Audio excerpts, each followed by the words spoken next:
Hi guys, welcome to How to Solution. In this video I'm going to show you that how you can tag everyone in your Facebook group. So first of all we will go into the Facebook mobile application.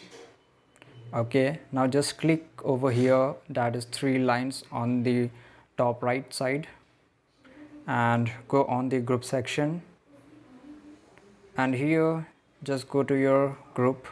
So I will choose this one and I will show you how you can tag everyone. So if I write hi and just put a add and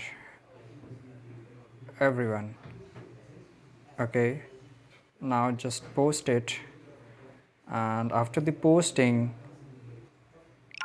so as you can see here that I have posted this post, and that this notification will go to the every member of this group.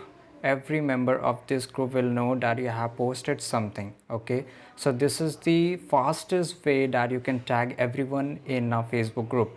So I hope if you found this video helpful, do like this video, subscribe our channel, and see you in the next video. Take care. Goodbye.